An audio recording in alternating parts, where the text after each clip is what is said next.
السلام علیکم ورحمۃ اللہ وبرکاتہ۔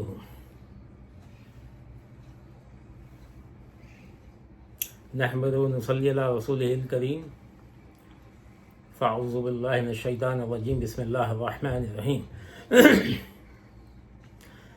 دوستو، ہم لوگ 5 مہینے بعد مل رہے ہیں۔ تقریباً 5 مہینے کے بعد میں آپ لوگوں سے مخاطب ہوں۔ اس کی وجہ یہ تھی کہ میرا آنکھ کا آپریشن ہوا تھا، ریٹینا کا، اور یہ بہت نازک آپریشن ہوتا ہے اور اس میں بہت احتیاط کرنی ہوتی ہے۔ اس لیے میں بالکل بھی کوئی بھی چیز نہ دیکھ سکتا تھا، نہ پڑھ سکتا تھا۔ اس کے لیے اس وجہ سے کوئی ویڈیو نہ بنا سکا۔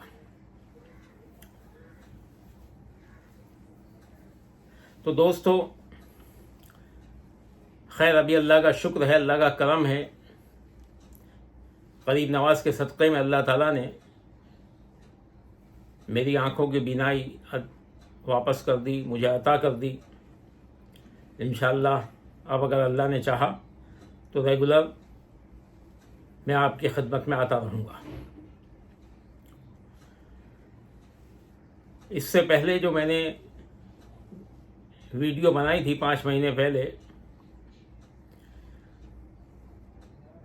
وہ تھی پیر و مرشد۔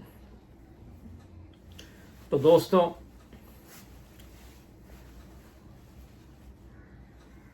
پیر و مرشد وہ ویڈیو آپ لوگوں نے بہت پسند کی، آپ لوگوں نے بہت دیکھی، اور آپ لوگوں کو پسند آئی۔ آج اسی سے جڑی ہوئی یہ ویڈیو ہے، وہ تھی پیر و مرشد، اور یہ ہے قابلیت مرشد۔ قابلیت مرشد یا اہلیت مرشد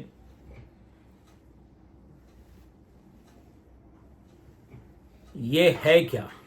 یعنی یہ وہ چیز ہے، اس کے بارے میں بتانے جا رہا ہوں کہ جب آدمی مرشد کو تلاش کرتا ہے تو مرشد میں کیا کیا خصوصیاتیں ہونی چاہیے، کیا اس کے اندر اہلیت ہونی چاہیے،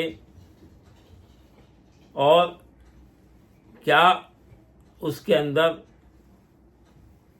جو قابلیت ہے وہ ہونی چاہیے، کیا صلاحیت ہونی چاہیے، کیا کیپیبلٹی ہونی چاہیے۔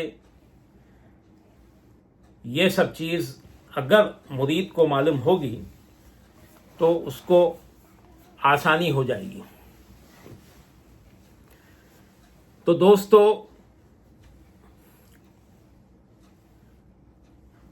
مرتبہ مقتدائی یا فضیلت رہبر و پیشوائی کا حقدار کون ہے؟ دراصل مرشد جو ہوتا ہے وہ مرید کے لیے رہبری کرتا ہے، مرید کو راستہ دکھانے والا ہوتا ہے، اور مرید کی پیشوائی کرنے والا ہوتا ہے۔ تو رہبر و پیشوائی کا حقدار کون ہے؟ تو اس کے لیے ہمارے بزرگان چشت نے، اور تقریباً جتنے بھی سلاسل ہیں اولیاء کرام کے، ان سب نے کچھ اصول بنائے ہیں، جن میں سے میں چشتیت کے اصول بتاتا ہوں۔ وہ یہ ہیں کہ فضیلت و رہبر و پیشوائی کا حقدار جو بنے گا تو اس کے اندر مختصر طور پر جو صفاتیں ہونی چاہیے، جو اس کے اندر قابلیت ہونی چاہیے، اس کو بزرگان دین نے اس کی بنیاد جو ہے مختصر طور پر اجمالاً یا مختصر طور پر بزرگان دین نے 5 رکنوں پر رکھی ہے، اور ان 5 رکنوں کو اس آیت کریمہ سے نکالا ہے۔ آیت کریمہ ہے اعوذ باللہ من الشیطان الرجیم، بسم اللہ الرحمن الرحیم۔ قوله تعالی فوجد عبدا من عبادنا آتیناہ رحمتا من عندنا وعلمناہ من لدنا علما۔ ترجمہ ہے اس کا، تو پایا ان دونوں موسیٰ علیہ السلام اور ان کے ساتھی ایک بندے نے جو خضر علیہ السلام ہیں، میرے بندوں میں سے میں نے جس نے اپنی طرف سے رحمت عطا کی اور اسے علم لدنی سکھایا۔ یعنی اس آیت کریمہ کا مطلب ہے کہ ان دونوں موسیٰ علیہ السلام اور ان کے ساتھی نے خضر علیہ السلام میرے بندوں میں سے جسے میں نے اپنی طرف سے رحمت عطا کی اسے علم لدنی سکھایا۔ تو اس آیت سے بزرگان چشت نے 5 چیزیں نکالی ہیں کہ مرشد کے اندر وہ 5 چیزیں ہونی چاہیے۔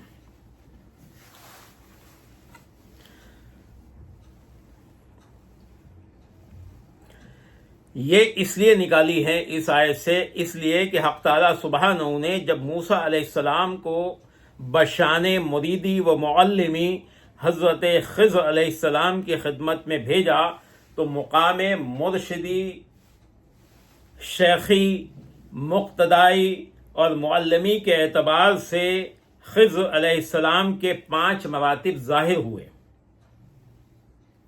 اس لیے بزرگان چشت میں وہ جو بزرگان چشت ہیں انہوں نے بھی ان 5 چیزوں کو لیا۔ تو 5 چیزیں کیا ہیں اور وہ 5 مرتبے کیا ہیں وہ بتا دیتا ہوں۔ پہلا مرتبہ ہے اختصاص عبدیت کا۔ اختصاص عبدیت یعنی خاص بندہ جو من عبادنا سے ظاہر ہے۔ دوسرا مرتبہ اس حقیقت کے قبول کرنے کی صلاحیت وہ استعداد تھی جس کا نزول بے واسطہ حضرت خداوندی سے ہوتا تھا، یہ آتیناہ سے روشن ہے۔ یعنی وہ حقیقت، وہ صلاحیت، وہ استعداد اس کے اندر حضرت خضر علیہ السلام کے اندر تھی جس کا نزول بے واسطہ حضرت خداوندی سے ہوتا تھا، کوئی واسطہ نہیں تھا، یعنی الہامی طور پر ہوتا تھا۔ اس کا ذکر، اس کا جو نکالا وہ یہ مرتبہ، دوسرا مرتبہ وہ آتیناہ سے نکالا۔ تیسرا مرتبہ اس امر کی خصوصیت کو دکھا رہا ہے کہ مقام عبدیت سے رحمت خاص کی یافت حاصل تھی۔ یعنی مقام عبدیت سے رحمت خاص کی یافت حاصل تھی، یہ رحمتم من عندنا سے واضح ہے۔ یعنی وہ جو خاص بندہ ہے اس میں اللہ تعالیٰ نے اس کو خاص بندہ اپنا بنایا، چنا، تو عبدیت کے لیے چنا، تو اس میں خاص رحمت تھی اللہ تعالیٰ کی، تو وہ رحمتم من عندنا سے واضح ہے۔ اور چوتھا مرتبہ حضرت خداوندی نے بے واسطہ علوم سکھائے تھے، چوتھا مرتبہ یہ تھا، یہ علمناہ سے صاف صاف نکلتا ہے۔ اور پانچواں مرتبہ علم لدنی کی دولت عطا ہوئی تھی، علم لدنی جس کا انکشاف من لدنا علمن سے ہو رہا ہے۔ اب اگر آپ غور کریں تو یہ پانچوں مراتب جامع ہیں، یہ پانچوں مراتب جامع ہیں کل کمالات کے، اور ان پانچوں میں سب درجات و ترقی شامل ہیں۔ ان 5 مراتب کا ذکر جو آیا ہے اس آیت میں، قولہ تعالی فوجد عبدا من عبادنا آتیناہ رحمتا من عندنا وعلمناہ من لدنا علما. تو اس آیت کریمہ میں یہ 5 درجات ظاہر ہوئے ہیں، اور ان 5 مراتب جو ہیں ان میں کل کمالات شامل ہیں. جتنے بھی کمالات آتے ہیں ملتے ہیں اولیاء کرام کو، مقامات ملتے ہیں، یا جتنے کمالات ظاہر ہو سکتے ہیں ایک ولی کے اندر، وہ سب ان 5 مراتب میں شامل ہیں.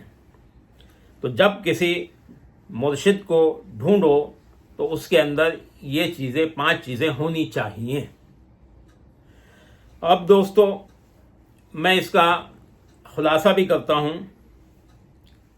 خلاصہ یہ ہے کہ شیخ و مرشد و مقتدی کا کمال یہی ہے، یعنی جو پیشوا ہے، جو شیخ بننے کے قابل ہے، یا جو شیخ بنا ہوا ہے، جو مرشد بنا ہوا ہے، جو مقتدی بنا ہوا ہے، اس کا کمال یہی ہے کہ اس میں یہ خصائص موجود ہوں، اور وہ ان صفتوں کے ساتھ موصوف ہو، یعنی اس کے اندر یہ 5 صفت ہونا ضروری ہیں، اور اس کو ان مراتب کی سیر میسر ہو، وہ ان مقامات میں پہنچ چکا ہو.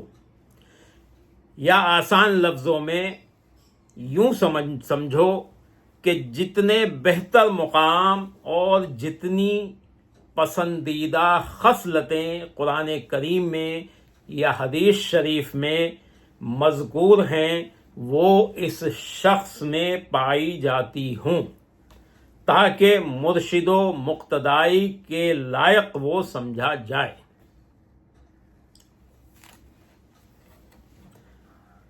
تو دوستو اب اس بات کو بھی جاننا چاہیے کہ وہ مقامات کس وقت حاصل ہوتے ہیں.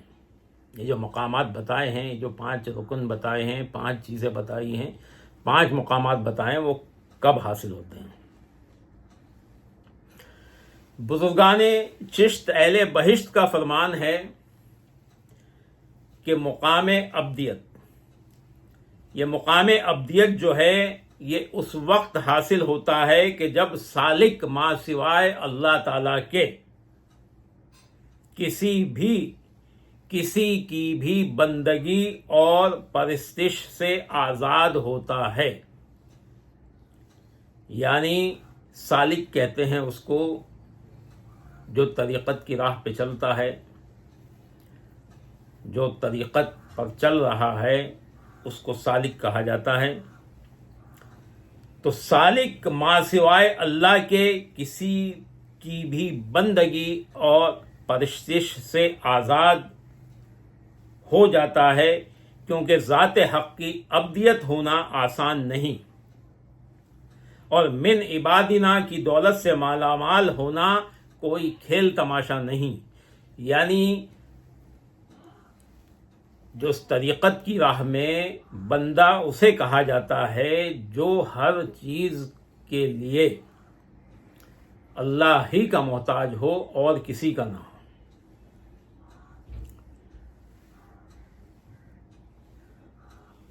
تو جب یہ خصلت، یہ خاصیت اس کے اندر آ جاتی ہے تو وہ پھر مقام ابدیت پر پہنچتا ہے، جہاں پر وہ اس کے سوا، اللہ کے سوا کسی کی پرستش نہیں کرتا، تب مقام ابدیت حاصل ہوتا ہے. اب نمبر 2، آتیناہ رحمتن. آتیناہ رحمتن کی سعادت اس وقت ملے گی اور بے واسطہ حقائق کی استعداد اسی وقت حاصل ہوگی. استعداد یعنی قابلیت اسی وقت حاصل ہوگی جب صفات بشریت باہما وجود سے نکل جائیں. یعنی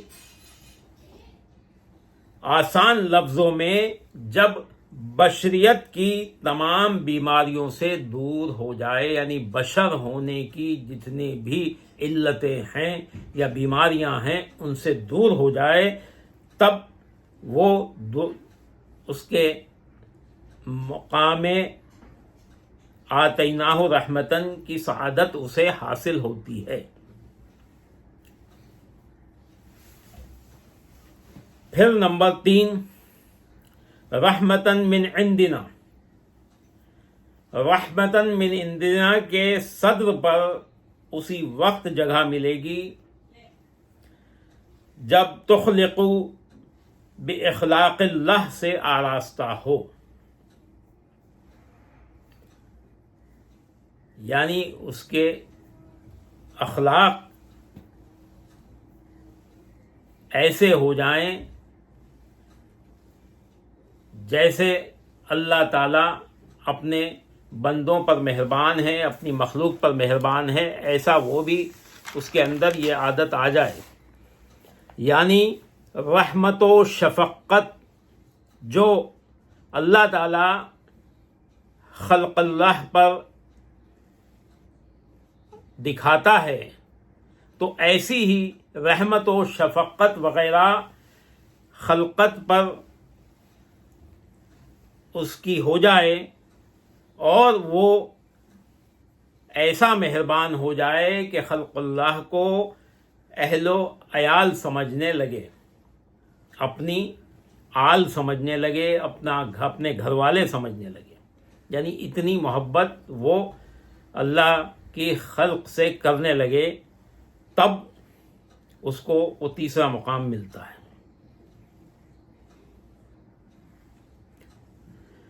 اس مقام ہی سے اس میں مقام پیری میں اس کے صفات الوحیت کی تجلیاں پرتوے فگن ہونے لگتی ہیں۔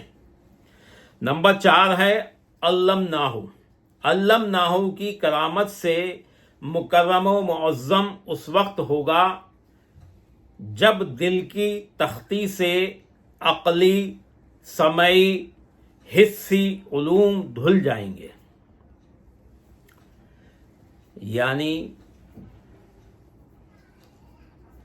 جو علم حاصل کرتا ہے وہ اس کے جو ذہن میں منقش ہو جاتے ہیں ان کو دھونا پڑے گا، اور وہ علوم اپنے ذہن میں بسانے ہوں گے جو اللہ تعالیٰ کی طرف سے الہامی طور پر آتے ہیں۔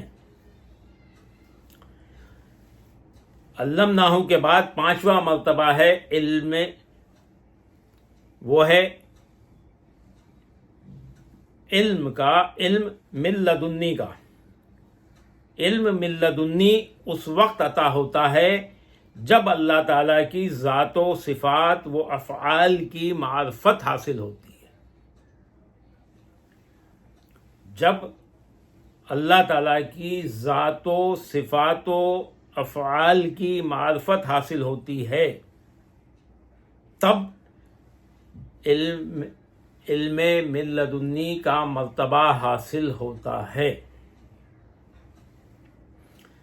سرکار دو عالم حضرت محمد مصطفیٰ صلی اللہ علیہ وآلہ وسلم کا یہ فرمانا ہے کہ عرفت ربی بربی، عرفت ربی بربی، یعنی میں نے اپنے رب کو اپنے رب سے ہی پہچانا،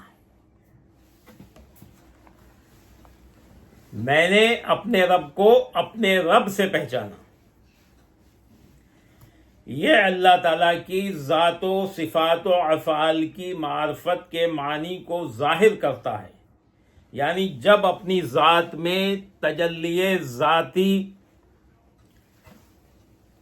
اپنی صفات میں تجلی صفاتی اور اپنے افعال میں تجلی افعال کا ظہور دیکھ کر رسول اللہ صلی اللہ علیہ وسلم کو عرفان خدا حاصل ہوا، یعنی سرکار دو عالم صلی اللہ علیہ وآلہ وسلم نے اللہ تعالیٰ کی معرفت جو آپ نے اپنے بندوں کو فرمایا، اللہ تعالیٰ کی معرفت تو آپ کو پہلے ہی سے حاصل تھی، لیکن جو آپ فرما رہے ہیں اس حساب سے آپ نے فرمایا ہے کہ جب میں نے اپنی ذات میں تجلی ذاتی اور اپنی صفات میں تجلی صفاتی اور اپنے افعال میں تجلی افعال کا ظہور دیکھا، تو مجھے عرفان خدا حاصل ہوا۔ تو جب یہ چیزیں بندے کے اندر آ جاتی ہیں، جب اللہ تعالیٰ کی ذات و صفات و افعال کی معرفت حاصل ہو جاتی ہے تو اس کو علم لدنی حاصل ہو جاتا ہے۔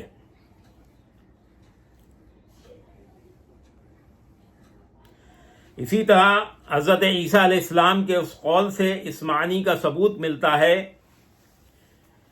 کہ لن یلج ملکوت السماوات والارض من لم یولد مرتین، یعنی سالک کو جب تک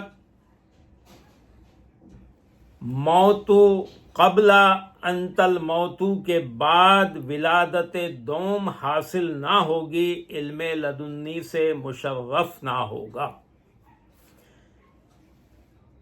کیونکہ جو شخص ماں کے پیٹ سے پیدا ہوتا ہے وہ اس جہاں کو دیکھتا ہے، اور جو شخص اپنے سے پیدا ہوتا ہے، اپنے سے یعنی اس کی ذات میں فنا ہو جاتا ہے اور پھر پیدا ہوتا ہے، جب فنا ہوتی ہے تبھی بقا ملتی ہے۔ تو جب اس کی ذات میں، حق کی ذات میں فنا ہو جاتا ہے تو پھر وہ اپنے سے پیدا ہوتا ہے، یعنی اوصاف بشریت سے باہر آ کر موحد حقیقی بن جاتا ہے، تو وہ اس جہاں کو دیکھتا ہے۔ کس کو؟ اس جہاں کو دیکھتا ہے۔ دنیا و عقبا کی سب حقیقت اس کی نظر کے سامنے ہوتی ہے۔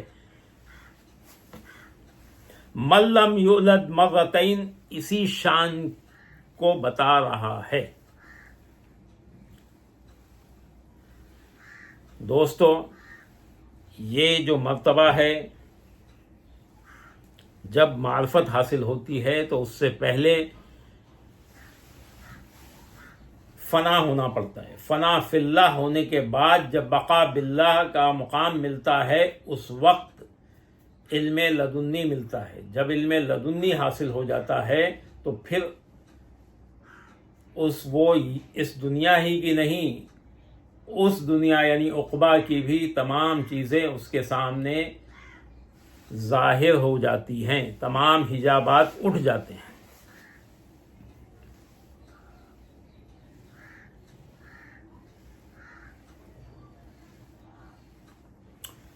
دوستو، یہ جتنے مراتب و درجات و مقام و صفات بیان ہوئے، باوجود ان کے اس مقام ہونے کے بھی اگر اتنے مقام بھی حاصل ہو جائیں تب بھی مقام مرشدی و مقتدائی کا مرتبہ کمال در کمال یہ ہے کہ اس کی حد بندی ناممکن ہے، اس کا انحصار دشوار اور اس کا شمار محال ہے۔ یعنی آپ مرشد کے کمالات کو کسی طرح سے آپ درجہ بندی نہیں کر سکتے اور نہ اس کی حد بندی کر سکتے ہیں۔